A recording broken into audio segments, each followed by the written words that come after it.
Listo. Buenas noches, bem-vindos a todos ao encontro mensal da Sociedade Pan-Americana de Trauma. Eu sou Antônio Martos, o presidente da sociedade, e hoje vamos ter uma reunião muito interessante e muito importante com dois notáveis maestros da Sociedade Pan-Americana de Trauma. Teremos uma apresentação e discussão de caso de Dr. Pablo Tolino, cirurgião geral e de trauma do Hospital Sotero del Rio, Santiago, Chile, dos membros do board da Sociedade Pan-Americana de Trauma.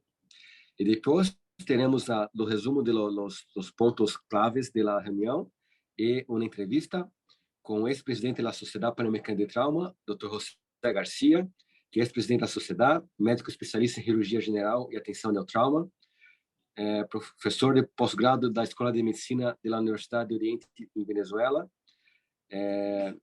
e que vai falar conosco sobre sua história, sua vida na Sociedade Pan-Americana de Trauma. Welcome everybody for the monthly meeting of Pan-American Society. Today we're going to have two great talks from Dr. Pablo Tolino and Dr. José Garcia, as former president of the Pan-American Society, going to share his life and his history, his memories during his times for the Pan-American Society. Dr. Tolino, prazer tê-lo conosco. Por favor, estamos muito interessantes na expectativa de grande caso. E hoje, Dr. Marcelo Ribeiro vai ajudar nós com a moderação. Dr. Marcelo Ribeiro é o chair da cadeira de Comissão de Educação da Sociedade Pan-Americana de Trauma. Muchas gracias, Pablo. Bien, bueno, muchísimas gracias a todos y sobre todo a ti, Antonio, y bueno, todo el equipo de la Sociedad Panamericana de Trauma por esta reunión y esta invitación. Debajo de su ventana está la posibilidad para aquellos que quieran ver la interpretación al inglés, Antonio, sobre todo para las personas que quieren escuchar, el público americano que quiere escuchar la interpretación en inglés. Lo hacen abajo donde está el mundito, donde dice interpretación, allí colocan inglés, ¿ok? Entonces voy a compartir la pantalla para dar inicio entonces a la presentación del caso, ¿ok? Bien, yo vamos a tener a cotación un caso clínico interesante que habla acerca de un trauma abdominal, específicamente el mecanismo de trauma es una caída de altura. Y esto quiero que entiendan que es un caso real, una experiencia real. Así pues, yo voy a ir desarrollando el caso tal cual ocurrió y en lo sucesivo vamos a ir entonces haciendo los comentarios pertinentes, ¿ok? Lo primero que tengo que decir es que, bueno, una advertencia importante por el tema de las imágenes con respecto al paciente y que, bueno, que su objetivo es netamente, pues, académico. Entonces, vamos a empezar. Esto es un paciente la situación fue la siguiente. Recibimos una llamada a las 5:20 de la tarde de un hospital que vamos a llamar Hospital A y nos presentan el siguiente paciente. Paciente de 62 años, masculino, que es admitido a la emergencia posterior a caída de altura. Él estaba montado en unas escaleras y cayó aproximadamente 2.5, 3 metros. Ese paciente, como lo digo, es admitido a la 1:10 de la tarde en ese hospital que vamos a llamar Hospital A. Ingresa hemodinámicamente estable con 15 puntos a la escala de Glasgow y una imposibilidad de mover los miembros inferiores, es decir, tiene una paraplegia. De la misma manera, ese paciente, durante su evaluación en el centro donde estaba, se le hacen estudios de imágenes y se le realiza una tomografía de cráneo, una tomografía de la columna y una tomografía de abdomen y pelvis aproximadamente a las 4:07 de la tarde. Y como ustedes saben, y el tema digamos que de la conectividad que existe hoy en día con el tema WhatsApp, pues efectivamente yo me comunico con el médico que me está llamando y inicialmente me envía las imágenes por WhatsApp y estas son las imágenes de la tomografía de ese paciente. Entonces, fíjense cómo se ve. Eso fue lo que yo vi en ese momento, una extravasación de contraste que se ve claramente allí. Y el reporte, interesante, el reporte de ese estudio, antes de que ese paciente llegue, fue una fractura a nivel de L2 con retropulsión hacia el canal medular, fragmentos óseos en el canal medular y una fractura de los procesos laterales y posteriores del E3 y L4. Y aquí está uno de los problemas principales. Ese paciente tenía un hematoma en retroperitoneo expansivo con signos activos de sangrado y no había líquido libre en la cavidad abdominal. Si vemos la tomografía del paciente, aquí para que la vean ustedes mucho más claro, obviamente como lo ven acá, sin líquido libre, ¿sí? Un hígado normal, un vaso normal, los riñones normales, ahí está la aorta, y aquí vamos a empezar a ver esto que viene acá, obviamente es la extravasación de ese contraste con un gran hematoma retroperitoneal, ¿ok? Bien, hasta ahora en el lugar, en el hospital A, a ese paciente le colocan 2 unidades de concentrado globular, 7 unidades de plasma fresco congelado y 7 unidades de plaquetas. Le colocan 1 gramo de ácido tranexámico y le colocan 1 gramo de calcio. En ese momento el paciente tiene o cursa con esta estabilidad, por así decirlo, ¿no? 115 de frecuencia cardíaca y una tensión arterial que va entre 100 y 70 sistólica y diastólica, es decir, la sistólica por encima de 100. El motivo de la referencia del paciente es que no cuenta ese hospital con angioembolización. Entonces, los voy a poner un poco en contexto de la situación. Primero aquí vemos un mapa del área de Santiago en cuestión y aquí vemos precisamente la distancia que está entre los 2 hospitales. Este es el hospital A donde está el paciente y este es el hospital B, o sea, nosotros, el Hospital Sotero del Río, y allí vemos digamos que la distancia es aproximadamente 10 kilómetros. Si hablamos de tiempo, son aproximadamente 18 minutos, ¿no? ¿Cuáles son las diferencias que hay entre el hospital A y el hospital B, el hospital nuestro? Y las diferencias son básicamente que en el hospital A no hay un equipo de trauma formalmente, no hay neurocirujano, hay banco de sangre, pero no existe un protocolo establecido, protocolo de transfusión masiva, y no existe angioembolización. Esas son las diferencias entre el hospital que tiene el paciente y nosotros, ¿ok? No hay neurocirujano, no hay angioembolización y no tienen, pues, digamos, protocolo bien establecido. Entonces, yo quisiera hacer la primera pregunta a la audiencia. Y esta pregunta es la siguiente. Si usted transferiría con estas condiciones, tanto del paciente como de los 2 centros, si usted realmente transferiría este paciente al hospital. Tenemos entonces 20 segundos para responder. Yeah, you have the questions. Everybody, please answer the question on your cell phone or your computer, and then click submit, please. Tenemos la pregunta, por favor. Hagan clic y respondan la pregunta en 20 segundos, por favor. Muy bien. El 86% de la audiencia dice que sí trasladaría al paciente, ¿ok? Versus un 14% que no lo transferiría. Yo quisiera, si Marcelo está por ahí o Antonio, un momento, ver si alguien, el que no decide no transferirlo, ¿cuál sería la razón por la cual no lo transferiría? No sé si hay alguien que quiera comentar algo al respecto, 30 segundos.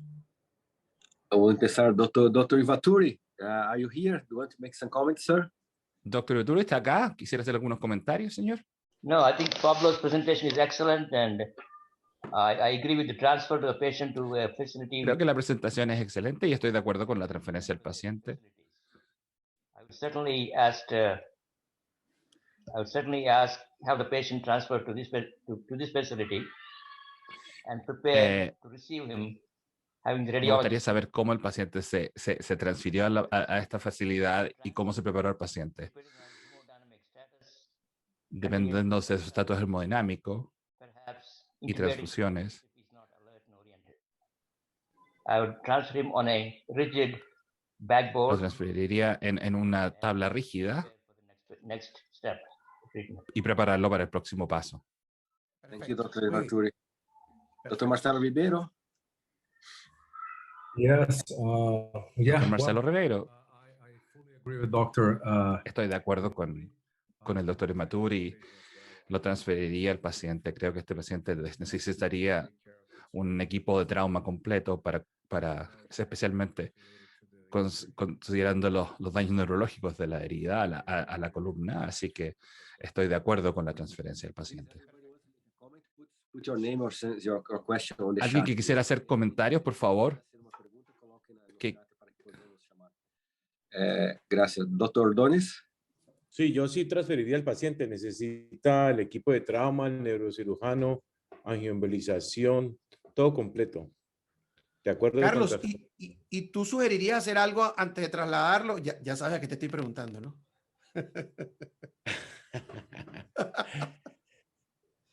Pues no sé si nos tenemos que adelantar a eso, ¿no? Pero eso, No, dime, dime, o sea, dime cuál sería tu sugerencia ideal. ¿Tu sugerencia ideal cuál sería? La sugerencia ideal sería ponerle los dos catéteres, el catéter venoso y un introductor arterial. Y si tenemos el RIBOA, tenerlo listo porque tiene dos probabilidades. Uno, que es un sangrado en el retroperitoneo, y dos, que tenga un shock neurogénico, ¿no? Entonces tiene una combinación de cosas que posiblemente necesite durante el transporte, pero pues lo que haríamos era simplemente tenerlo listo por si necesita un RIBOA. Eso sería. Perfecto. Bueno, voy a seguir entonces. Este paciente efectivamente es trasladado y llega a nuestra unidad a las 8 de la noche, ¿ok? Estamos hablando de que salió a las 7:30 del hospital A y llega a nosotros a las 8 de la noche. Cuando el paciente llega a nuestro hospital, este es la valoración inicial del paciente. Es un paciente cuya vía aérea está ok, tiene una inmovilización cervical, tiene un tórax expansible, simétrico, sin evidencia clínica de neumotórax, un IFAS que es negativo. No existe signo de sangrado externo. Este es el monitoreo, esta es la simulación del monitoreo real del paciente, donde tenemos esa frecuencia cardíaca, peri 110, una saturación razonable por encima de 94, frecuencia de 14, y de respiratoria, y una tensión arterial con una presión arterial sistólica por encima de 80. Ese paciente llega con 2 vías periféricas, no vías de alto flujo, no RIC, con el FAS negativo. Nosotros activamos protocolo de transfusión masiva. En D, las pupilas están isocóricas reactivas y tiene una evidente paraplegia. Está inmovilizado en una tabla espinal larga y con su aditamento para el control de la hipotermia, con dolor que refleja en la espalda. Obviamente no tiene dolor en los miembros inferiores. Si vemos un poco cuál fue la evolución inmediata de ese paciente en lo que llega, esta es una fotografía del monitor real del paciente y ven la tensión arterial sistólica, cómo está, 73, 69, 67, 71, 82, ¿ok? Bien, ¿qué hacemos nosotros con el paciente? Iniciamos entonces el protocolo, como lo dije antes, de transfusión masiva. Aquí está el paciente recibiendo las unidades de concentrado globular, 4 y 4 de plasma. El abdomen es un abdomen que no está distendido, llama la atención. Es un abdomen que es de difícil evaluación por ese nivel pues, que tiene el paciente. Y nos damos cuenta que tiene una cicatriz en el abdomen de una historia de una laparotomía. ¿Ok? Entonces, aquí viene la segunda pregunta con este paciente. ¿Qué pudiera hacer yo con este paciente en este momento, considerando 2 cosas? La primera es que tiene 9 horas de evolución, ¿ok? Y la segunda es que ya tiene una tomografía realizada, ¿ok?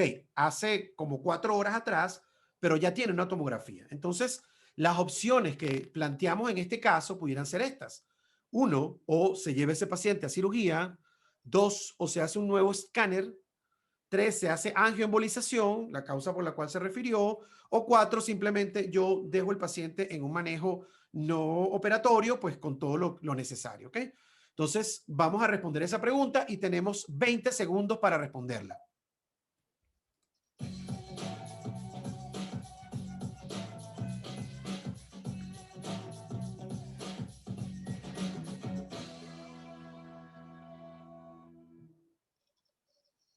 Ok, Interesante, muy interesante la respuesta, porque si bien es cierto, no llega al 50% la angioembolización, es decir, el motivo por el cual fue referido el paciente. Fíjense que la segunda opción más votada fue hacerle una nueva tomografía. La tercera es operar al paciente y el tratamiento expectante. Entonces, yo sí quisiera algún comentario de la audiencia. No sé, Antonio, ayúdame, ¿quién está por ahí? De repente el doctor Francisco Colet, ¿ok? Pablo, vamos a ver la opinión del doctor Colet de Brasil, que lo piensa. Perfecto, perfecto. Doctor Colet. Okay.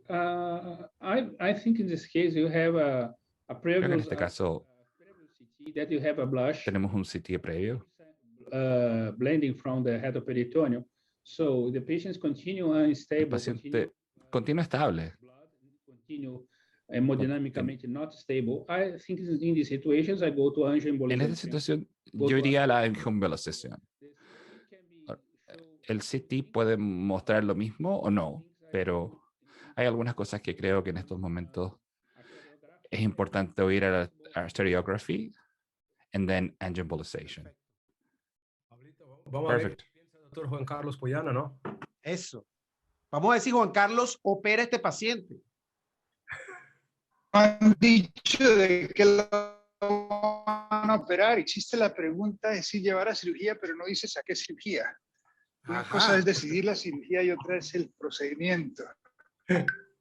Correcto. Muy bien. ¿Tú qué harías entonces, Juan Carlos? Entonces, si tú me dices llevarlo a cirugía, pero no me dices cuáles son mis opciones. No. Decide tú. Si tú quieres llevarlo a cirugía, decide tú qué le vas a hacer. Esto lo estudiamos en el 2009 y se hizo de un argentino que estuvo en Pittsburgh, se llama Héctor Macías. Él hizo un estudio sobre el outcome de lesiones espinales no manejadas en centros de trauma. Y esto se estudió inclusive en los Estados Unidos, no en Chile. Si el paciente no se transfiere a un nivel 1, los resultados son más pobres. Eso está comprobado y esta data es de más o menos buena calidad. Segundo, ¿qué le voy a operar? Si ya tengo el diagnóstico de sangrado retroperitoneal y aguanto con una resucitación efectiva, me llevo a este paciente a la sala de angioembolización y le mantengo la resucitación mientras el radiólogo intervencional trata de controlar el sangrado retroperitoneal. Perfecto, perfecto. Muy bien. Pablo, tenemos una consideración interesante del doctor Oscar Palmas. Dice que en su servicio, como no tienen la opción de hacer la transferencia temprana, que muchas veces se tiene que hacer el control de daños y lo meter al paciente en la terapia intensiva, que ese es un problema que tenemos en Latinoamérica. Muchos hospitales no tienen centro de trauma así. Correcto. Este paciente, ahí cómo manejar el paciente. Entonces, esa es una situación que tenemos que considerar también. Correcto, correcto. Ok, ¿qué le hicimos nosotros al paciente? Bueno, obviamente le hicimos una angioembolización que vamos a ver más adelante, pero volvamos entonces a lo que decimos anteriormente y no, en Latinoamérica no tenemos centro de trauma, en Latinoamérica no tenemos un nivel 1, a pesar de que hay lugares donde evidentemente están prestos a tratar al paciente politraumatizado pues de una manera adecuada, pero yo les reformularía la pregunta y les digo, si es que usted no tiene angioembolización, entonces, ¿usted qué haría en este caso? O sea, quitemos la opción de angioembolización porque no la tengo. La mayoría de los hospitales de Latinoamérica no la tiene. Entonces, aquí hay dos preguntas grandes. ¿Qué voy a hacer con este paciente? Con este paciente en particular. Si es que lo opero o si es que decido el tratamiento conservador. O como alguien puso en el chat, si es que lo opero antes. O sea, no lo refiero, sino lo opero antes y después busco ayuda.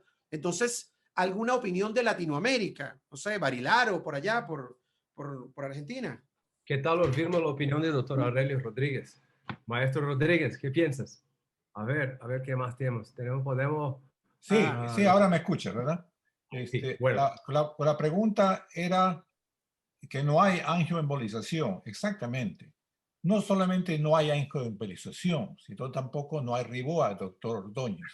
Así que yo, con todo respeto que usted quiere poner Riboa, ¿no?, para una amidalectomía, yo pienso que la idea del Riboa es muy importante, pero seamos sinceros, Muchos hospitales latinoamericanos, excepto muchos hospitales como el doctor Ordóñez, que es la clínica Mayo de Sudamérica, estoy seguro que hay embolización. Ese es el problema. Y en ese caso, pues el protocolo sería un poquito diferente, como estamos mencionando. Eso lo vamos a discutir. No te quiero robar, Pablo, lo que vas a decir. Por eso te digo, el protocolo es diferente. O sea que la conclusión es angioembolización sería lo ideal. Pero si no hay, también te puedes sentar, como Pablo posiblemente lo va a hacer, y estar junto al paciente y ver cómo evoluciona, y en el momento que está empeorándose, y ya el angioembolizador en Sudamérica ya se terminó de la fiesta donde estaba, y ya va a llegar, porque así va a pasar en Sudamérica. Dije, échenle un suerito que ya llegue. Así es la situación, de verdad. Bien, antes de proseguir, quiero dos opiniones rápidas. Primero, Guillermo Barilaro de Argentina. ¿Qué hacen? No tienes embolización. ¿Qué hacen en tu hospital con este paciente? Hola, buenas noches. Bueno, muchas gracias por la posibilidad de participar. Muy buen caso. Sí, yo creo que es una realidad, como bien lo decía, que se presenta en muchos lugares de Latinoamérica, y creo que en este caso la prioridad, al no disponer de lo ideal, que sería lo mínimo invasivo, es hacer una laparotomía para un control del sangrado, que muchas veces puede ser desafiante por el hecho de ser el retroperitoneo, y puede terminar, como bien decían otros cirujanos, en un control de daño con un taponamiento después de controlar el sangrado de los vasos más grandes, y acto seguido la evaluación por neurocirugía a ver si cabe el rol de alguna descompresión medular. Correcto, muy bien. Y rapidito antes de seguir, Juan Carlos Alamea, ¿qué hacen en tu hospital? Sí, buenas tardes con todos. No tenemos angioembolización. Lo que hiciéramos con este paciente es el ingreso a UCI, manejo no operatorio, posiblemente si se descompensa, hacerle un nuevo TAC con angiografía, pero con angioTAC, y ahí tener la consideración de una laparotomía. Un poquito como para discutir, como bien decía Guillermo, no es tan fácil meterse al retroperitoneo a querer hacer un control del sangrado. Quizás al meternos ahí más podemos ponerle bravo al diablo y terminar con un sangrado mayor, y recordar que el retroperitoneo puede, si logramos soportar al paciente como la reanimación hemostática, mantener los coágulos ahí y controlar al paciente. Hay algo importante que hay que recordar. Fíjese, este paciente tiene TAC, y el TAC muestra que en la zona 1 del retroperitoneo, la aorta, por lo menos, no está sangrando, ¿verdad? Lo que está bien. O sea que si vamos a entrar, eso por lo menos, al entrar, casi estamos seguros que no va a haber una lesión de la aorta per se. Puede haber una lesión de las lumbares, de las ramas, pero no de la aorta. O sea que en ese caso, si entra a la cirugía, por lo menos tienes un TAC que dice que no hay lesión de la aorta en ese momento. Ok, muy bien. Fíjense que ahí vamos, ¿no? Yo lo opero, no lo opero. Y aquí, Juan Carlos, no pusimos bravo al diablo, pero sí estuvimos al lado de él en todo momento. Eso te lo puedo garantizar. ¿Qué hicimos? Este paciente lo llevamos a embolización, pero en paralelo, como muy bien lo dijo Juan Carlos Puyana, lo estuvimos haciendo una reanimación hemostática en este paciente. Afortunadamente tenemos Roten, guiada por Roten, y ahí está el paciente en la mesa de angio recibiendo pues lo que necesita para ese momento. Este es el procedimiento de angioembolización en ese paciente, donde muy bien, como lo dijo el doctor Aurelio, que no habíamos visto ninguna lesión de grandes vasos, renal, etcétera, en la tomografía, pues estamos viendo dos áreas de sangramiento que corresponden a las lumbares. Y aquí les enseño, pues, más o menos una reconstrucción de lo que era el área de sangrado y la fractura por esa compresión interesante que tuvo ese paciente en la caída. Ok, seguimos. Ya el paciente está embolizado, pasa al área de recuperación posanestésica. El paciente, pues, bien cuidado. Ahí está el paciente intubado, en ventilación mecánica, perdón. Y aquí lo ven. Taquicárdico, persiste taquicárdico con una presión arterial que todavía está por encima de los 80 la sistólica. Ahí está el paciente. ¿Qué pasa con este paciente en lo sucesivo? Pues en los exámenes de laboratorio, desde el día 6, que es cuando ese paciente sale de la angio, hasta el día 8 en la mañana, es decir, aproximadamente un poco más de 24 horas si tomamos en cuenta la noche del 6 y que es solamente la mañana del 8, vemos un aumento sustancial de la creatinina, que llega a estar hasta 4.49, ¿ok? En su pico máximo en este momento. Pero la relación de la hemoglobina y el hematocrito se encuentra pues en una relativa normalidad, pues tenía 12 de hemoglobina con 35 de hematocrito, obviamente habiendo transfundido 10 unidades de concentrado globular, ¿sí? Pero este paciente comienza, además de ese aumento de la creatinina, comienza a presentar disminución de la diuresis, aumento ligero de la presión de la vía aérea en el ventilador, aumento de la frecuencia cardíaca, muy discreta disminución de la tensión y una tensión, una presión intraabdominal de 18. ¿Ok? Presión intraabdominal de 18. Entonces, aquí viene la siguiente pregunta. Y la siguiente pregunta es, ¿cuál es su diagnóstico con este paciente en este momento? Si es que este paciente tiene un resangrado, ¿ok? Del área retroperitoneal, que es muy frecuente en estos casos, si es que tiene un síndrome de compartimiento establecido, si es que tiene una lesión de mesenterio que no veo y que es difícil verla, o si tiene un paciente, si este paciente tiene una rhabdomiólisis. Entonces, vamos a contestar, por favor, la pregunta con esas 4 opciones en los siguientes 20 segundos. Por favor.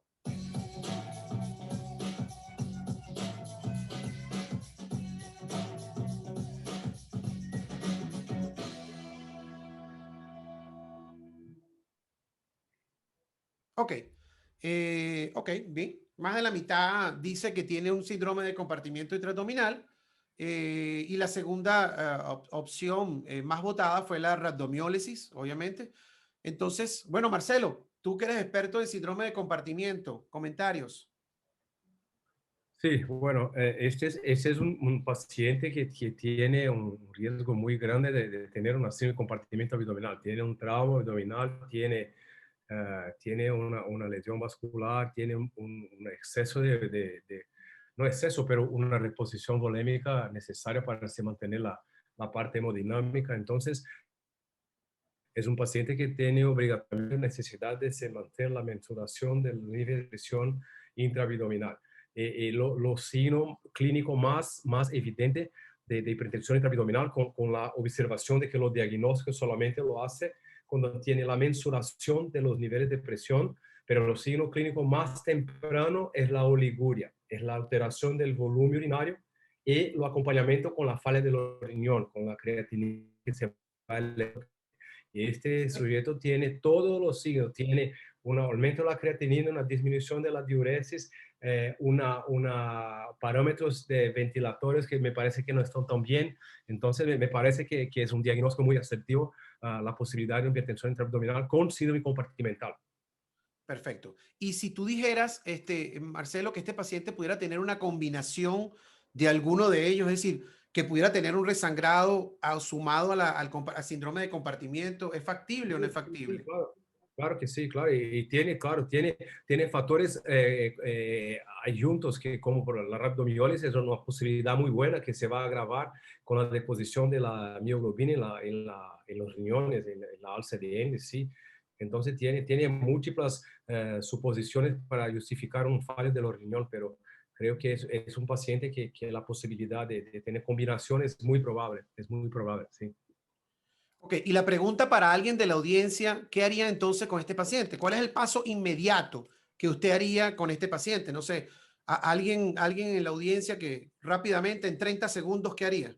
Perdón, Pablo, sí, yo, como mencionaba previamente, procedería con una laparotomía, en este caso ante la sospecha de síndrome compartimental, pero además es un paciente donde la clínica no es confiable por su condición de la lesión medular, hemos perdido parámetros clínicos, más la hipertensión intraabdominal, por lo cual podría haber o resangrado, un isquemia intestinal por un desgarro de meso, por la caída, o el propio hematoma que haya crecido y esté condicionando esa falla renal y respiratoria, que yo creo que estamos a tiempo de prevenir un mayor deterioro. ¿Algún tipo de tratamiento médico para ir ajustando el síndrome de compartimiento de este paciente? Es decir, ¿ustedes harían alguna medida médica antes de decidir otra opción quirúrgica, descompresión, por ejemplo? Sí. Juan Carlos Salamea, no sé.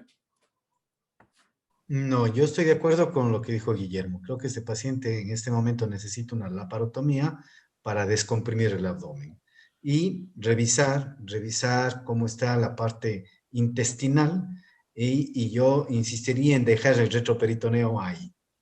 Ok, perfecto. Bien. Pablo, una sí, pregunta. claro, cómo no.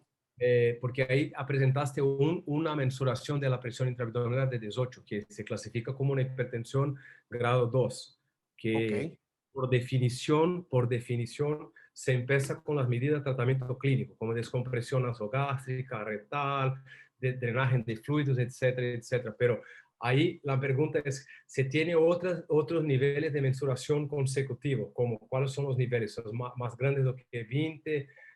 Porque claro, en este caso en específico estoy completamente de acuerdo que la laparotomía es una opción excelente porque se va a mirar si hay una lesión oculta del mesenterio, si tiene un sangrado a más o algo así, pero es importante para la audiencia que comprenda que por definición las lesiones la hipertensión grado 1 y 2, empezamos con medidas clínicas, medicamentosas, etcétera, y ahí después pensamos en la opción cirúrgica.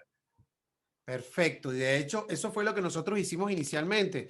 Sonda nasogástrica descompresiva, un mayor nivel de relajación del paciente. Y como teníamos la duda de que si estaba o no sangrando, que era nuestra preocupación mayor, nosotros, a pesar de esos 4 de creatinina, y me perdona, lo llevamos a una nueva tomografía. En esta nueva tomografía, para ver si es que había sangrado, vimos lo siguiente: ya hay líquido libre en la cavidad, que no había antes en la tomografía previa, pero la informe del radiólogo dice que no hay signos activos de sangrado, no está sangrando, el hematoma está de la misma manera que como estaba inicialmente, y fíjense que la gran tumoración que está allí, obviamente hay contraste remanente tanto de la tomografía, de la primera tomografía, como del estudio de imagen, de la angio, perdón. Y un detalle muy importante que reportaron los radiólogos, que fue que había neumatosis gástrica y neumatosis portal.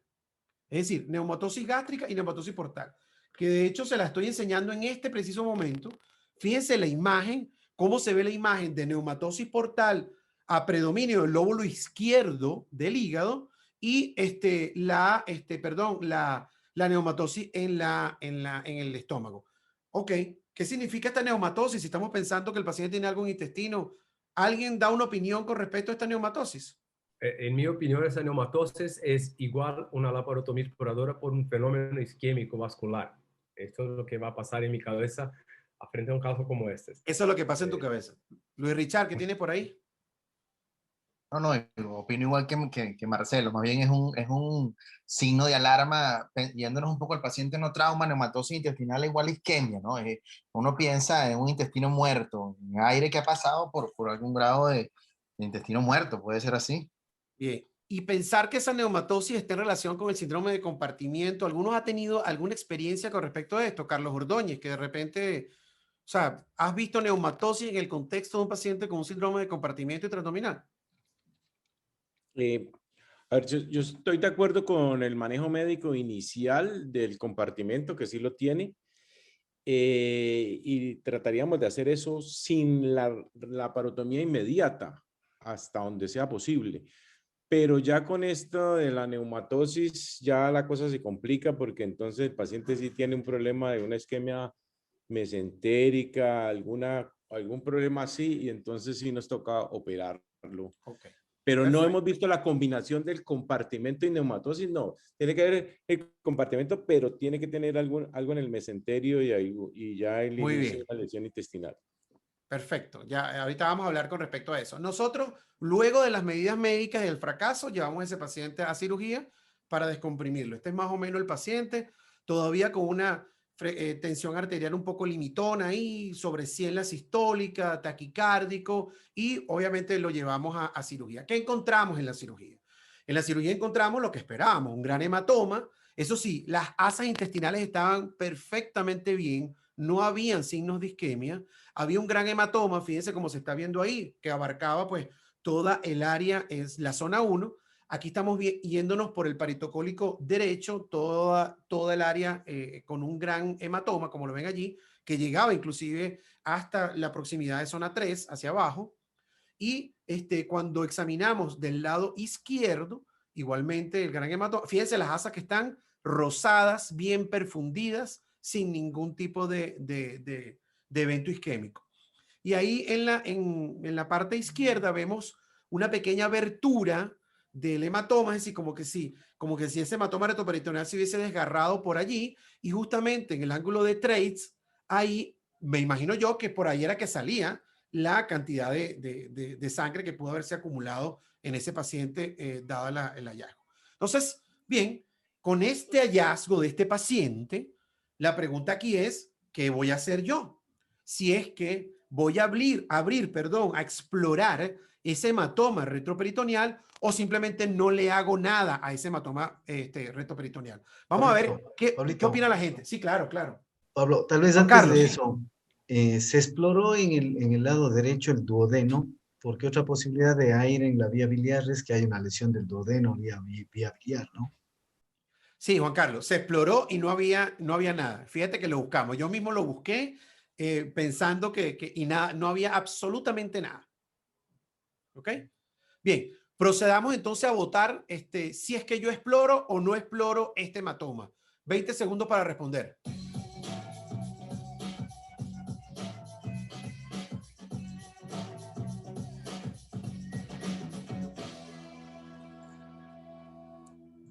Vamos a ver con qué nos sorprende esta votación. ¿Sí? Veamos la respuesta. ¡Wow! Esto yo no me lo esperaba. Soy sincero, yo no me lo esperaba. No esperaba. 50-50 con un predominio de 1% de no explorar. Se define por penales ahora, se define por penales. Vamos a penaltis, vamos a ver. Bueno, Marcelo, no sé a quién le vas a dar la palabra porque alguien tiene que justificar esto que está pasando. Vamos a ver. ¿Qué tal, doctora Ana María? Ana María Pacheco, mi madre quirúrgica. Vamos a ver. La está insultando, te está insultando, Ana María, que es su madre. ¿Cómo están? Buenas tardes a todos. ¿Me escuchan y me ven? Sí, muy bien. Perfecto. Ya. Mira, yo en realidad con este caso está muy interesante, Pablo, de verdad. No habría estado de acuerdo de explorar este paciente. Creo que el síndrome de compartimento no era tal. Creo que teníamos en ese momento un paciente con una hipertensión intraabdominal que teníamos que ir observando para que llegara el momento en el cual se nos agregara una nueva falla orgánica. No diste los niveles de CK, por lo tanto yo creo que el paciente sí tenía una rhabdomiolisis de todas maneras, y no sé si se fue elevando la creatinina en los mismos niveles en que fue produciéndose la oliguria. Por lo tanto, no me queda claro el síndrome de compartimento. Ahora bien, una vez que se abrió, el paciente, al ver lo que había, tampoco me queda claro que haya tenido un síndrome de compartimento, porque no había edema en las asas, el hematoma estaba, el hematoma no había crecido, y sabíamos que, bueno, ocurre también en los hematomas por trauma de pelvis, que muchas veces aparece líquido intraabdominal, pero es por resumación o porque se abre un poco el hematoma. En este caso, por supuesto que yo no lo tocaría porque creo que esta laparotomía fue tal vez de más. Yo creo que uno no puede juzgar si no está presente y no está encima del paciente preocupado por él, pero creo que yo me habría esperado más la evolución antes de abrirlo, hacer una medición de la PIA en forma seriada. Y lo que te quería comentar bueno, el paciente uno no sospecha lesión de vía biliar si tiene aire portal, y con el aire que tenía en el estómago, ocurre a veces, lo he conversado con los radiólogos, porque me ha pasado que aparecen en algún paciente y luego no tienen ninguna significación, y me dicen que hasta un estornudo que provoque una efracción en un intestino puede provocar esta neumatosis portal y no tiene ninguna significación. El paciente fue ventilado, ¿no es cierto?, a presión positiva. Puede en algún momento haber ocurrido algún accidente por ahí y que pudiera explicar esto. Sobre todo es súper fácil sabiendo que no tiene lesión gástrica ni lesión del duodeno. Pero esa es mi opinión. Yo no me habría apurado tanto en abrirlo. Interesante. Una última opinión antes de seguir, que vamos avanzando con el caso. 30 segundos. Yo creo, Pablo, yo creo 30 segundos, eso. Yo creo que estamos mayor parte de personas aquí que piensan que con la situación que tenemos con este paciente, yo no me atrevería. Yo lo veo este abdomen más virgen que yo. Este es un abdomen realmente, los intestinos están perfectos para mí, ¿no? Como dice la doctora, esto y el hematoma para mí no es tan extraordinario, ni siquiera lo veo tan grande como se piensa pensar. Esto no lo exploraría. Con conclusión, yo no lo exploraría porque si no terminaría, a pesar que siempre decimos, hematomas, trauma cerrado, ¿te acuerdas? En zona 1 se explora, pero aquí ya tienes una tomografía computarizada que te dice que la aorta está bien. Entonces eso no es problema en este momento. Yo no lo exploré. Correcto, correcto. Pero por ahí están quedando la mitad de las personas que respondieron que sí lo exploraban. Pero vamos a ir Perdieron por penales, 2-1. Bueno, vamos a ir adelantando, porque ahorita viene una segunda pregunta. Entonces, si no lo voy a explorar, porque ni la doctora Ana María Pacheco ni el doctor Aurelio lo van a explorar, entonces, bueno, ¿cómo lo voy a manejar? Si es que lo voy a cerrar de forma definitiva, y esta es la quinta pregunta, si es que le voy a poner una bolsa de Bogotá o si es que le voy a poner algún tipo de sistema de presión negativa a ese paciente. Entonces, vamos a votar entre estas tres opciones. ¿Lo cierro definitivo, bolsa de Bogotá o le pongo presión negativa? Vamos a ver la votación, porfa, 20 segundos para votar.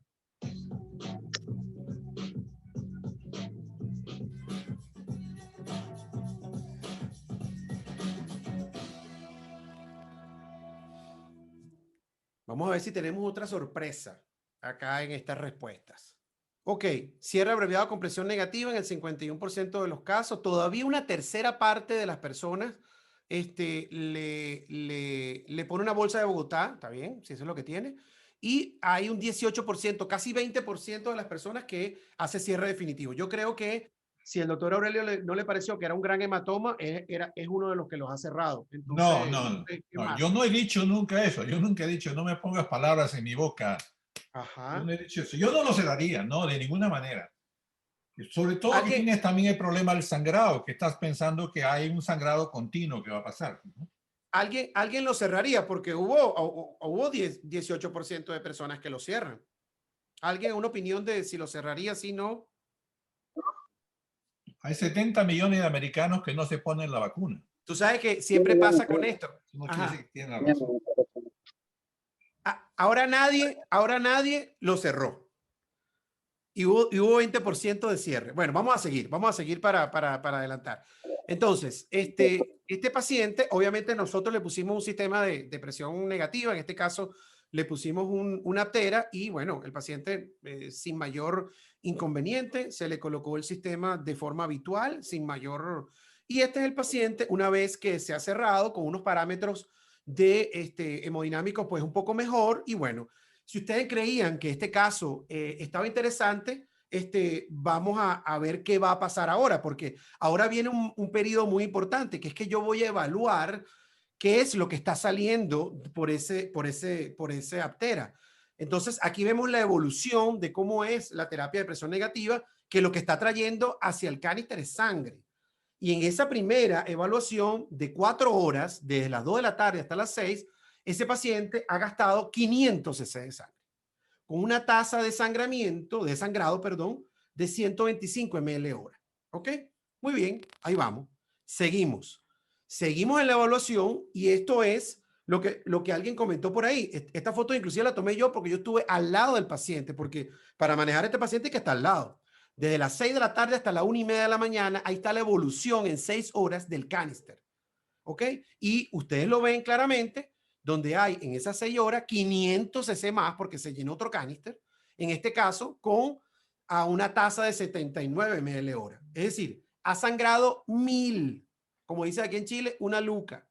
¿Ok? Ha sangrado 1000, que no es cosa pequeña. Entonces ahora viene mi pregunta, mi sexta pregunta. ¿Qué hacen ustedes con este paciente? Opción 1, mantienen la presión negativa y observan, suspenden la presión negativa y lo mantienen observando, suspenden la presión negativa y operan porque, bueno, está sangrando, o suspenden la presión negativa y le llevan a hacer un angiotac. Aquí está gráficamente porque había mucha letra antes, muy gráfico. Entonces aquí está sumamente claro. Mantengo presión negativa, observo, quito presión negativa, observo, quito presión negativa, opero, quito presión negativa y hago entonces un escáner. Vamos a votar, por favor, en esta sexta pregunta que creo que te pasó en la última.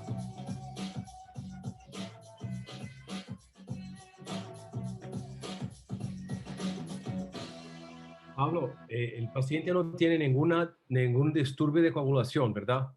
No, ya está corregida la coagulación. Fíjate que lo hicimos mediante Rotem y bueno, y la cifra de hemoglobina hemos estado allí mandándole su sangre respectiva, Marcelo.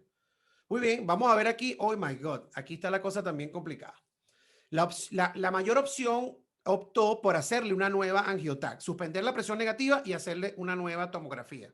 Bueno, claro, es lo primero que sospecha uno. ¿Será que este paciente está sangrando o no está sangrando? Luego está la suspensión de la terapia y lo opera. O sea que la segunda opción más votada es, mira, esto no está funcionando, vamos a operar al paciente. ¿Ok? Eso es lo que dice esta opción. Y luego suspende la presión negativa y observa y mantiene la terapia de presión negativa. Vamos a ver algún comentario, no sé, Jesús, Luis Richard, que levantaste la mano. Sí, bueno, no, yo brevemente le digo a la doctora Pacheco que analizar los casos de la silla es mucho más fácil, ¿verdad?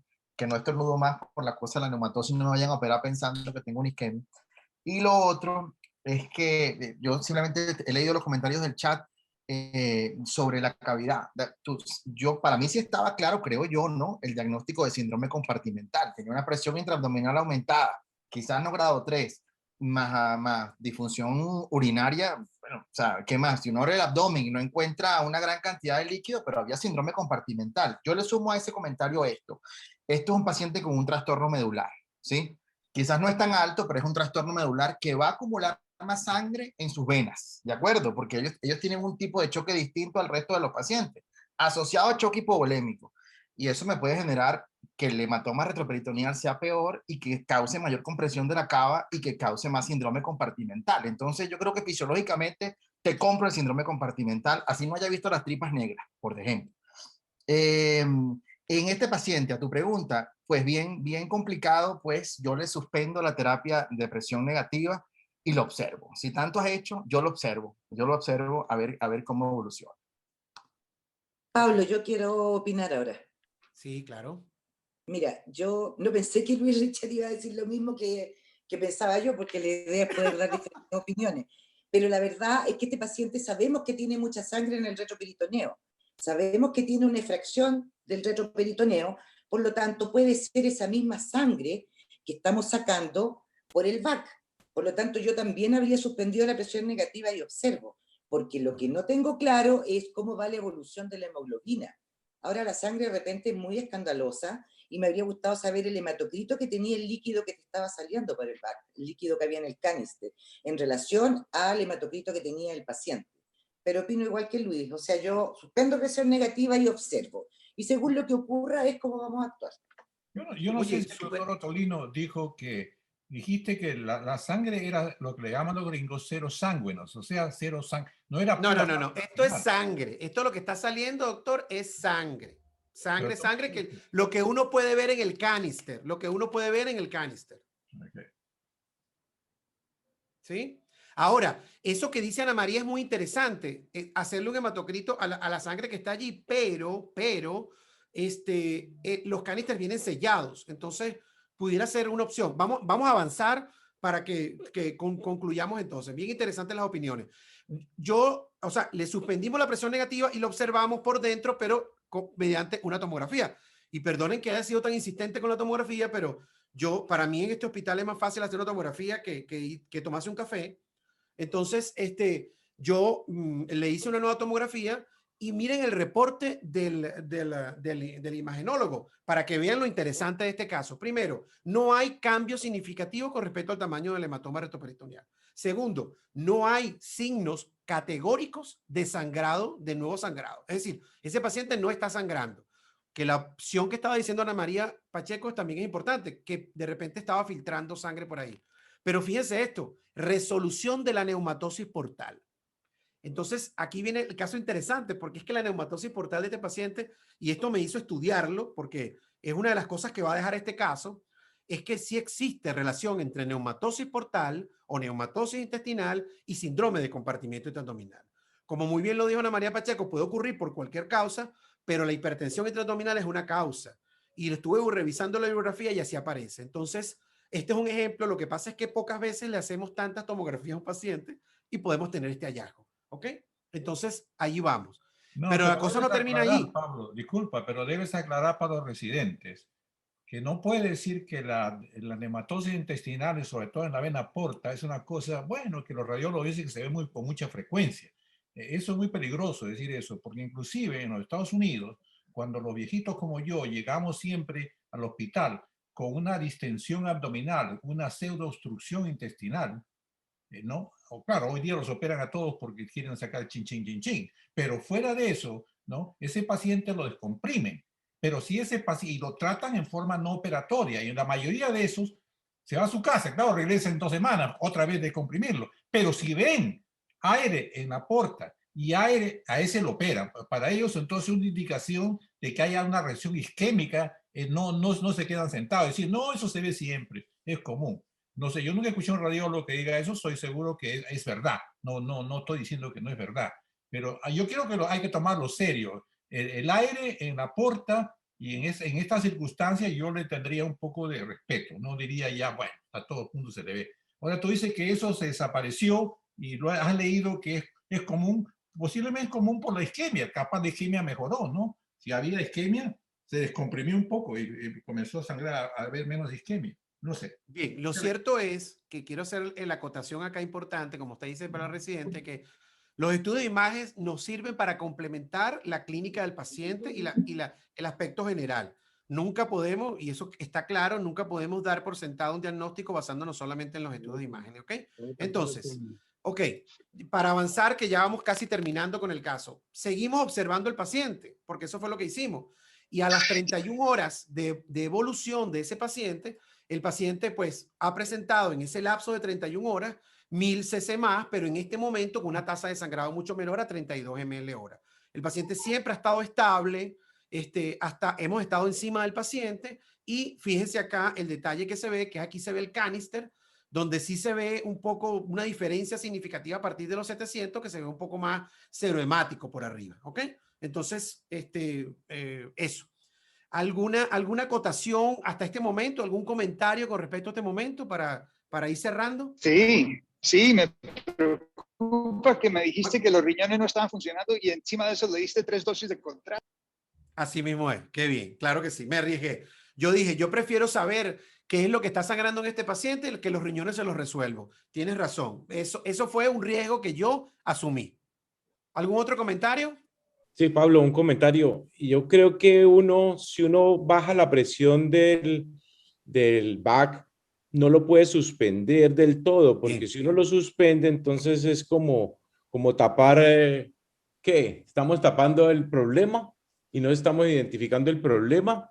No, uno no puede tomar esa decisión. Si yo lo suspendo, tengo que hacer algo activo, o lo opero, o lo hago angio, o le hago algo, pero no puedo como esconder lo que está sucediendo. Claro, tienes razón, está tapadito ahí y no me va a sangrar más. No voy a ver. Y no me va a sangrar más porque no le tengo presión. No, eso no puede ser. Tiene que, uno baja la presión y tiene que hacer algo activo allí inmediatamente. Entonces yo quería que aclararan eso tú y Marcelo y todos que manejan mucho también esto, a ver si están de acuerdo con esa posición o lo suspenden y ya.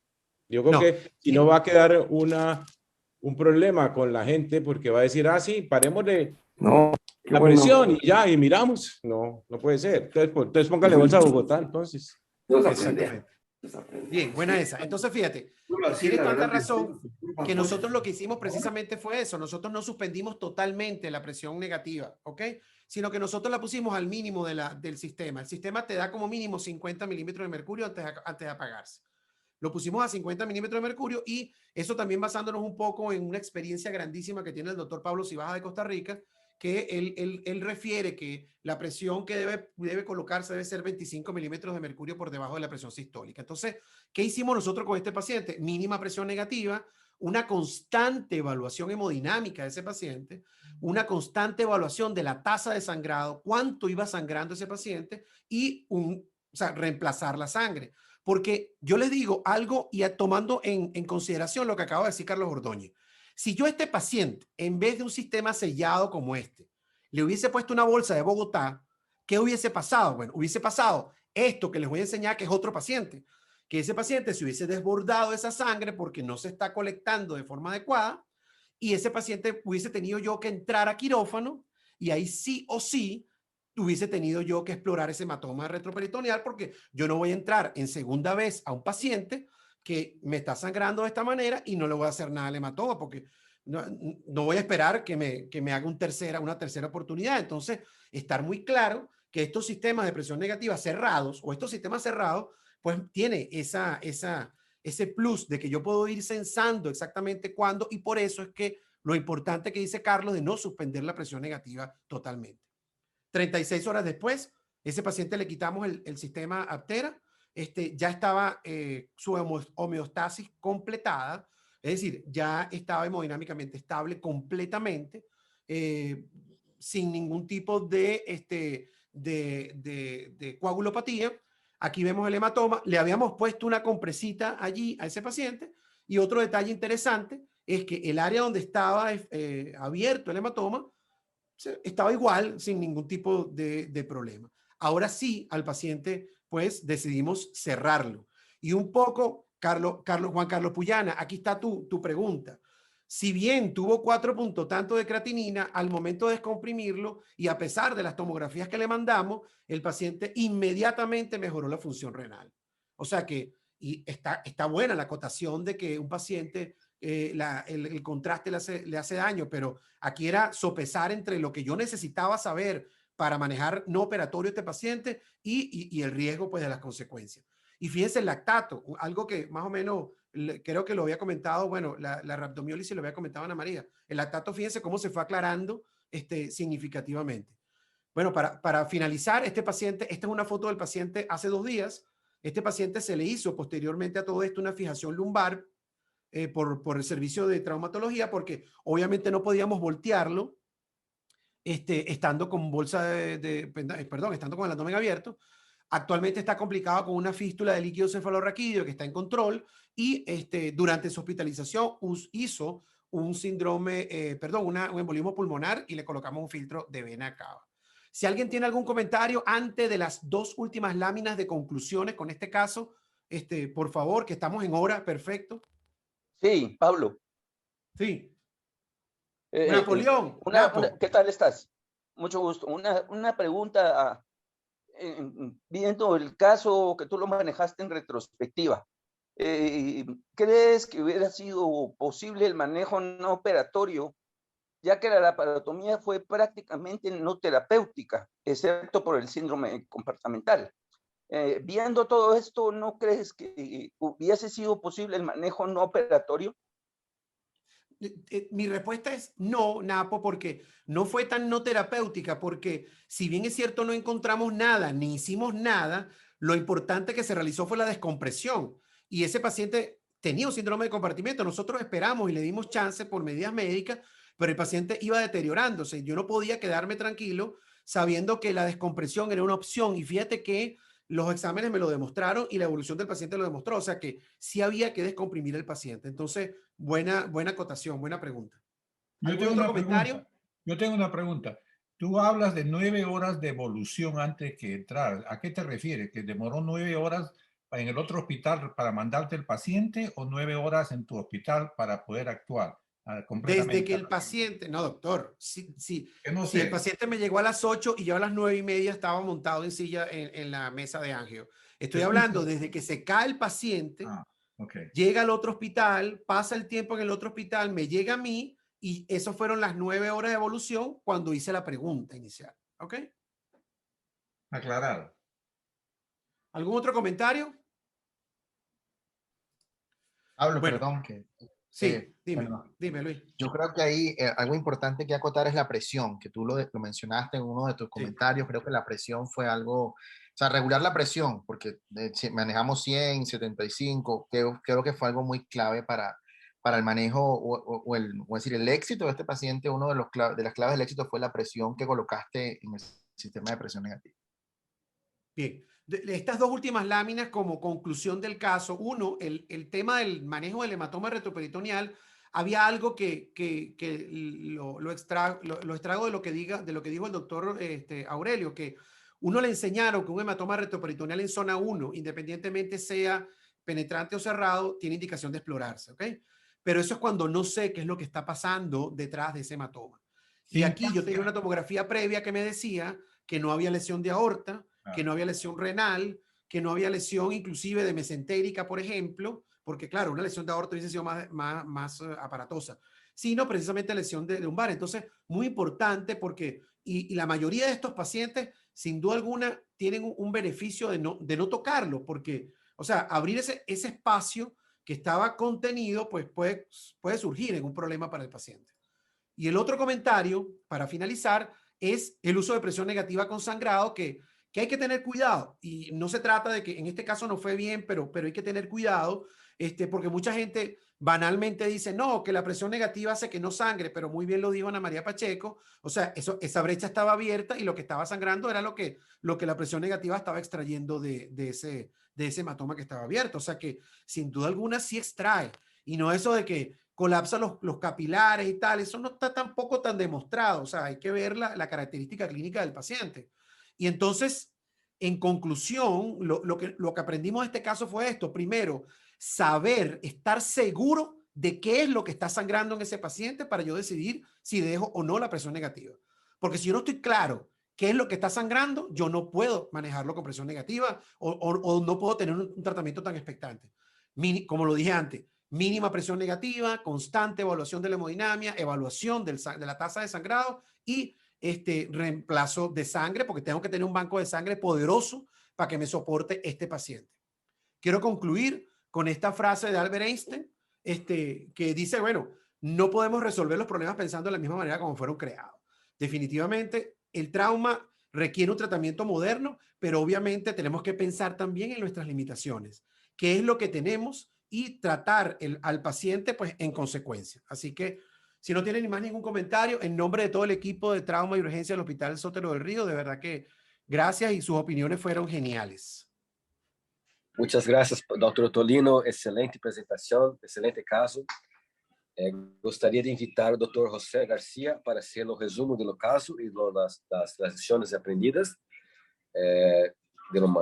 pelo maestro Garcia, aprendidas pelo maestro Tolino, e depois vamos começar sua apresentação da história sua história na Pan-Americana. Dr. Garcia, por favor. Muy buenas noches. De verdad que es un verdadero honor comunicarme con todos ustedes y hablar un poquito de la Sociedad Panamericana de Trauma. Fíjense el espectacular nivel de atención que hoy en día profesionales de gran tamaño, como digo yo, en hospitales pues que poseen toda esta particular e increíble poder tecnológico. Ciertamente la Sociedad Panamericana de Trauma, pienso yo que es modelo a nivel mundial. Hemos estado muchos de ellos desde hace muchísimos años compartiendo partes tecnológicas con áreas que no son tan tecnológicas como la que yo me encuentro y que siempre he estado.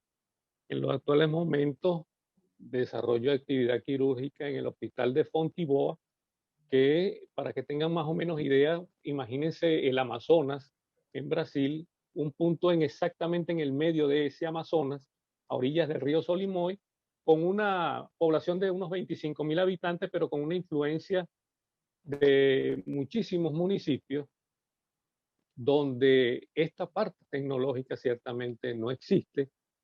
Recuerdo mucho una vez, hace muchos años, que el doctor Aurelio hablaba de, imagínense, de cuando la Sociedad Panamericana de Trauma no había ecofaz, no se hablaba de ecosonografía y todavía hablábamos del lavado peritoneal diagnóstico. Pues eso es importante. Nuestra sociedad viene de esa parte de desarrollo científico de ese entonces hasta los actuales momentos.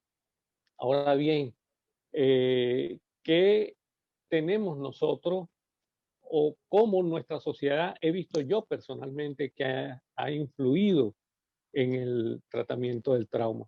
Imagínense toda esta gran cantidad de pueblos que siempre decimos, bueno, es que en donde yo estoy no hay embolización, en donde yo estoy no hay tal elemento tecnológico y ciertamente no existe.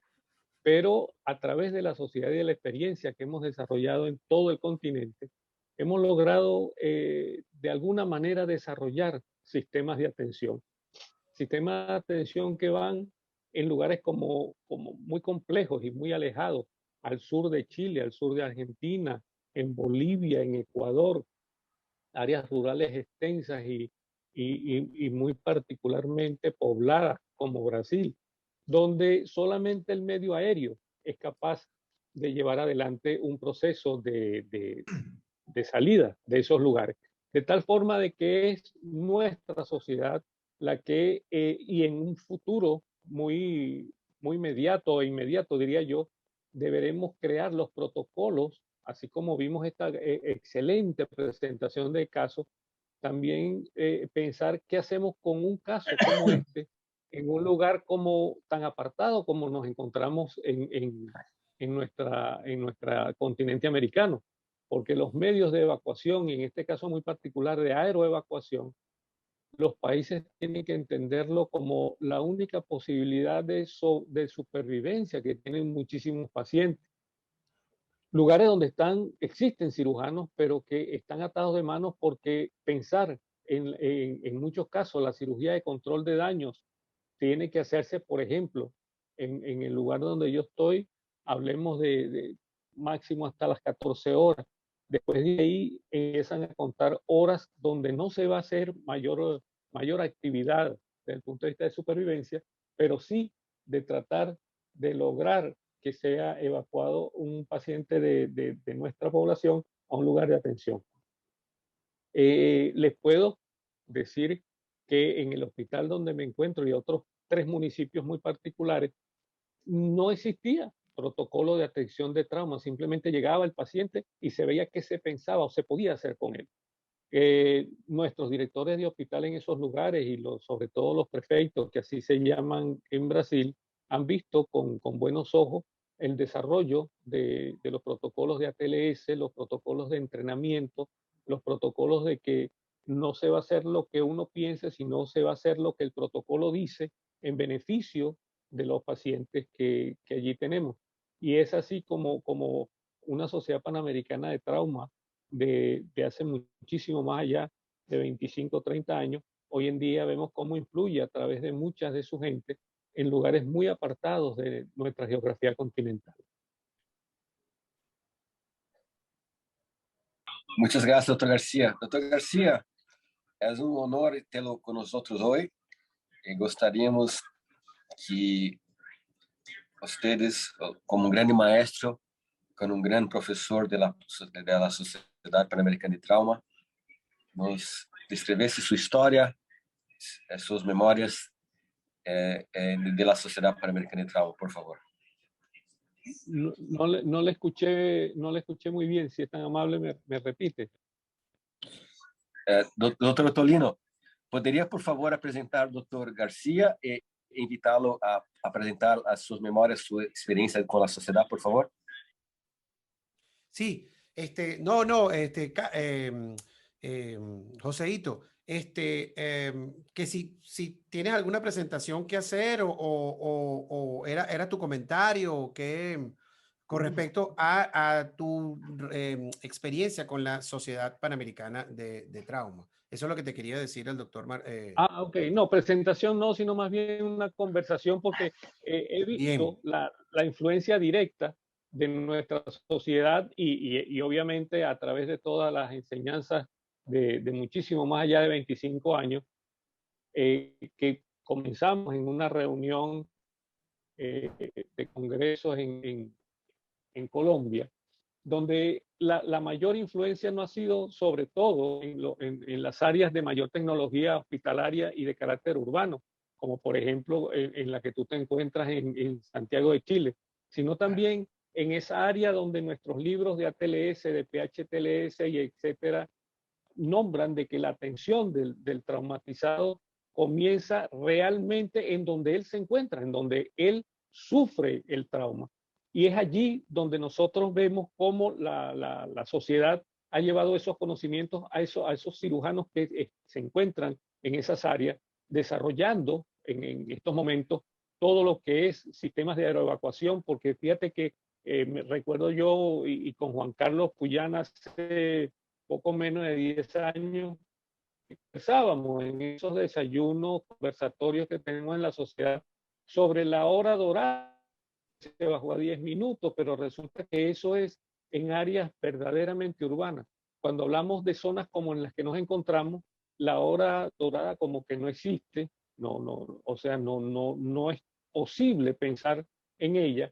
En caso como el que tú expones, yo decía, bueno, qué cosas tan buenas se pueden hacer en una gran ciudad, pero en las áreas donde nosotros nos encontramos, pues obviamente solamente te toca observar y observar en una forma expectante, porque probablemente en función de que no tienes suficientes elementos para estudiar y entender qué ocurre, vas a tener que intervenir el paciente. Pero, ¿qué importancia tiene la Sociedad Panamericana de Trauma en esto? Pues la de tener todos los elementos que uno puede evaluar. Y segundo, ir a desarrollar, es donde yo veo la verdadera acción importante de la sociedad, dar los elementos para desarrollar sistemas de atención de trauma en lugares donde nunca han existido y hoy en día pues ya tienen profesionales de nuestra organización colocados en los lugares. No sé José, si copiaron. ¿cuál crees tú que ha sido el impacto que ha tenido la Sociedad Panamericana de Trauma, sobre todo en la atención prehospitalaria, que sé que para ti es un gran bastión, ¿no? ¿Tú crees que la Sociedad Panamericana ha influido en algo en la atención prehospitalaria de Latinoamérica, sobre todo? Sí, claro que sí. Todavía nos toca luchar muchísimo,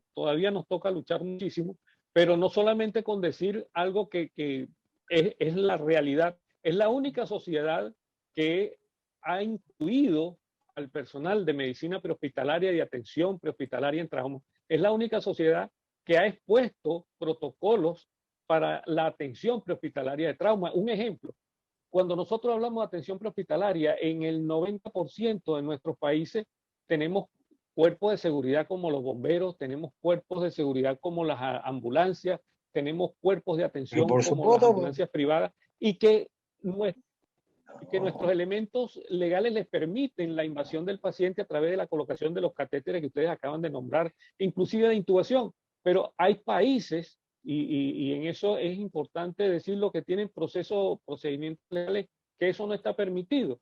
Y ahí también ha expuesto, recuerdo el Congreso Mundial de Trauma en Sao Paulo, donde conversamos muchísimo de la posibilidad de inclusive mejorar elementos legales donde se le permitiese y fuese aceptado la invasión de los pacientes en procura de ella de supervivir.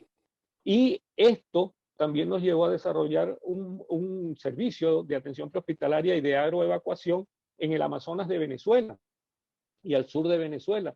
Y hoy en día estamos en estos lugares donde yo me encuentro, también desarrollando patrones y protocolos para que estos pacientes, no solamente de trauma, sino también de enfermedades que pueden llevarles a la muerte, puedan ser trasladados en idóneas condiciones. Un ejemplo que lo ha presentado la Sociedad Panamericana de Trauma, aeroevacuación. En nuestras escuelas de medicina, en muchísimas de ellas, niegan, o mejor dicho, solamente contemplan la evacuación en aviones presurizados. Realmente lo que importa no es si es presurizado o no, lo que importa es el paciente. Y no tenemos terrestre, solamente es ninguna de sobrevivir, porque en lancha rápida son 19 horas el lugar donde pudiesen atenderlo, o en barco son 4 a 5 días.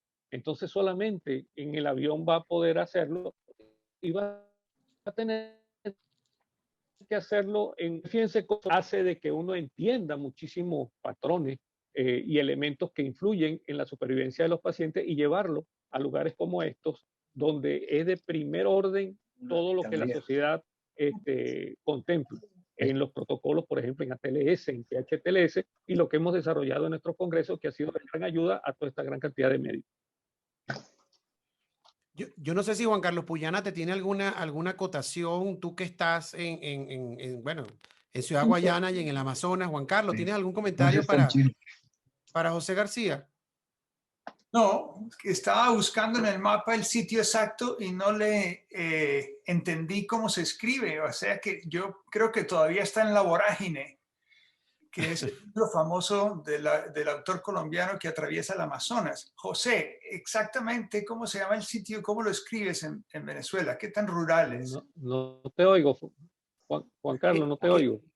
¿Qué tan rural y dónde estás exactamente, José? Dice Juan Carlos Puyana. Yo me encuentro en Fonte Boa. ¿Pero eso es en Brasil o en Venezuela? Frontera Brasil-Venezolana, ¿sí? No, no, ahorita me encuentro en Fonte Boa, Amazonas de Brasil, Amazonas de Brasil. Ok.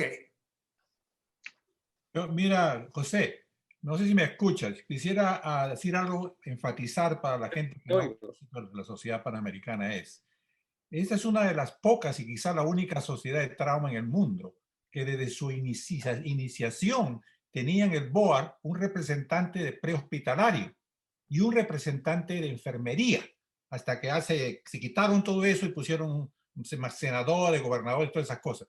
Pero fíjate que hay una historia que en uno de los congresos en Brasil vinieron 10.000 prehospitales paramédicos por tierra desde Argentina, de Santa Fe, y con carpas afuera estuvieron para ir al Congreso. Esa era tanta influencia de la ciudad panamericana en un momento con el prehospitalario, como dices tú. Así es. Así es la única sociedad ciertamente de carácter mundial que contempla personal que no es solamente médico, es pacientes, personas de enfermería, de prehospitalario y de aeroevacuación. A partir de nuestra sociedad hemos estado y de hecho desarrollamos todo un trabajo en el primer Congreso de Aeroevacuación de Brasil que fue contemplado. En estos momentos, por ejemplo, hay varios servicios que estuvieron trabajando en aeroevacuación con pacientes que ya no son trauma, ¿verdad? Pero son COVID, pero bajo patrones dirigidos por elementos que nuestra sociedad ha desarrollado. Y son cosas interesantes, son cosas que uno dice, bueno, ciertamente hemos llevado y hemos llegado a donde queríamos. Elementos interesantes como filosóficamente hablamos a veces. Nuestra Organización Mundial de la Salud desarrolla programas contra el SIDA, contra diversas enfermedades, pero no tenemos todavía algo que nosotros como sociedad planteamos en el Congreso Mundial de Trauma. No hay ningún programa de la Organización Mundial de la Salud que vaya hacia la atención del trauma y que la verdadera atención es prevenirlo. No hay nada sobre este elemento. Nos preocupa sobremanera y hago un llamado a la reflexión en esto. Fíjense, el COVID ha ciertamente causado la muerte de cientos de miles de personas, pero ¿qué cosa elimina más personas? ¿El COVID o el trauma? Y cuando hablamos de trauma, entonces hablamos de los heridos por arma de fuego y por arma blanca. Pareciera que no hay vacunas contra las heridas por arma de fuego ni hay vacunas contra las heridas por arma blanca. Pero desde este punto de vista, nuestra sociedad también ha influido muchísimo en el desarrollo y mantenimiento de esa atención de esos pacientes que ni siquiera la Organización Mundial de la Salud ha desarrollado un programa para la atención de los mismos. Bien. Bueno, Antonio, no sé si tienes algún otro comentario para José o alguien, no sé. Não, Dr. Garcia, o que descreveu é fundamentalmente um dos princípios da sociedade, uma sociedade aberta, uma sociedade onde queremos a participação de todos, de diferentes sítios, e não importa se estamos num centro, um sítio que tem tecnologia, que tem tudo, que tem equipamento, mas a ideia é que possamos todos aprender um com o outro, fazemos amizade, todos juntos fazemos o melhor para os nossos pacientes. Eu creio que a sociedade é um local, um sítio, para que estejamos todos juntos, mostrando, mira, posso fazer isso com os recursos que tenho acá, posso fazer um pouco mais, um pouco menos, mas a ideia é mostrar, principalmente os mais jovens, que quando se trabalha com uma forma correta, de forma se estuda, se vai lá nos congressos, charlas, se discute, conversa com os maestros, que se dedica ao trauma, pode crescer e pode no futuro ser uma pessoa muito representativa em trauma. Isso que queremos na sociedade. Amigos, pessoas todas juntas, trabalhando juntos, e desfrutando juntos e compartilhando as suas dificuldades e seus êxitos, para que possamos todos crescer e no final salvar vidas, sim, juntos, em qualquer sítio que estejamos. Así es, así es. Y darle la mayor posibilidad de supervivencia a los pacientes con trauma, que es lo que hemos hecho. Con tecnología y, ojo, sin tecnología. Hablar hoy en día de lavado peritoneal diagnóstico suena así como, bueno, este cirujano, ¿de dónde habrá salido? pues salió de los protocolos de nuestra gran sociedad, que te da toda la posibilidad de hacer cosas tecnológicamente muy avanzadas, pero también la de aprender con elementos habituales de la medicina de hace muchísimos años. Sí. Y así lograr que los pacientes continúen viviendo. E creio que essa foi a visão de que o Dr. Aurélio Rodrigues teve muitos e muitos anos atrás, que a sociedade crescesse e estivesse unida, fosse um ponto de encontro de todos os cirurgianos de Latinoamérica. Dr. Rodrigues, muitas coisas novas estão para a caminho, sim? Vamos ter muito sucesso, muitas coisas boas para vir para a sociedade. Muy bien. Bueno, ok, Pablo. Se tem alguma mais pergunta, Dr. Ribeiro, que é o chefe da Comissão de Educação da Sociedade. A sociedade está com um projeto muito grande de educação, os cursos à distância estão indo muito bem, o Essential Trauma Course, as destrezas quirúrgicas, estamos refazendo o curso do UCET, então tem muitas coisas boas acontecendo e queremos que no próximo ano, com a próxima reunião, vamos receber um comunicado, o próximo Congresso da Sociedade teve ser cambiado esse ano de Brasil, de outubro para em julho do próximo ano, mas queremos que a sociedade se reúne, continue forte, crescendo, e que tenhamos todos, como é dito, trabalhando juntos para que cresçamos juntos. O jornal da sociedade é muito importante, o jornal está quase para ser indexado, então escrevam trabalhos, enviem para o Dr. Sandro Rizzoli, vamos cada vez mais crescer juntos, porque os próximos anos serão muito grandes, muito importantes para a sociedade. Dr. Ribeiro, algum comentário quanto ao Comitê de Educação, por favor? Sí, bueno, inicialmente felicito a Pablo por la presentación excelente, como siempre, a lo maestro García por su contribución, por su dedicación al trauma en Latinoamérica, todos los maestros que están aquí presentes con nosotros en la charla. Sí, ahí los proyectos más grandes que tenemos es hacer con que los cursos de la sociedad que tengan más fuerza y que sean accesibles a todos los cirujanos de Latinoamérica, no solamente los de trauma, pero también los generales que hacen hay mucha gente que hace cirugía general y tiene que manejar el trauma también.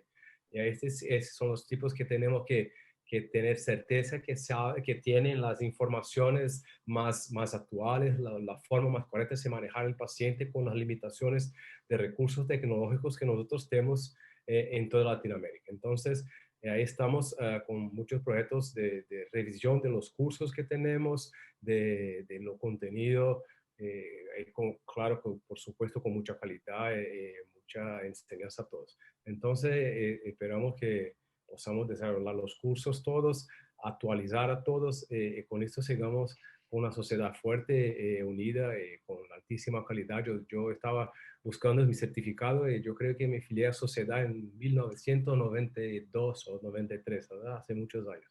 Entonces, es un honor para mí estar con todos ustedes. Muchas gracias, doctor García, por su presentación hoy por la noche. Muchas gracias. Yo quisiera, si tú me permites, Antonio, hacer un comentario. ¿Sí? Antonio, ¿no se escucha? Sí. Pablo, gostaria que você fizesse um comentário e, por favor, encerrasse a sessão, por favor. Magnífica sessão. Gracias. Yo quisiera aprovechar esta tribuna para comentar algo importante. El doctor Sandro Rizzoli, como ustedes saben, es el editor de la revista. Y hemos estado en conversaciones para impulsar un poco la revista de la Sociedad Panamericana de Trauma como el órgano divulgador de la investigación, etcétera, que hacemos en el seno de la sociedad. En tal sentido, estamos trabajando en una estrategia para mejorar la revista y para llevarla a ser indexada. Pero para indexar la revista necesitamos el apoyo de todos los miembros en publicar en la revista. Y eso es una de las cosas que en los días sucesivos vamos a conversar un poco y a citarlos para que nos ayuden y entre todos lograr a darle un refrescamiento a esa revista y hacer que esté indexada, que es lo que en parte necesita. Entonces, yo de verdad que me siento muy, muy complacido de todas las actividades que se están haciendo en la sociedad desde el punto de vista académico. realmente considero que es un grupo formidable de personas, y lo más importante que tiene la sociedad en este momento es precisamente su capital humano. Todo ese recurso humano que está abocado a la condición más importante o la misión más importante de la sociedad, que es educar en trauma a toda Latinoamérica e inclusive Hispanoamérica. Así que muchísimas gracias, y sobre todo también a ti, Antonio, por esta tribuna y por estos espacios que has creado. Así que por mi pronto no me queda más que despedirme y darle las gracias a todos en nombre de mi equipo y personal por la atención. Muchas gracias, Pablo. La próxima reunión será el día 4 de agosto. Los casos se presentaron por el doctor Andrés Subiano, directo de Colombia. ¿Ok? Muchas gracias a todos. Un placer tenerlo con nosotros. Nos vemos. Y se lembre que todas las semanas tenemos reuniones de telemedicina también, discusión de casos, todas las lunes. Participen, por favor. Muchas gracias. Abrazos a todos. Gracias, muy amable. Chao, hasta luego. Gracias, un placer. Gracias. Cuídense. Gracias a todos.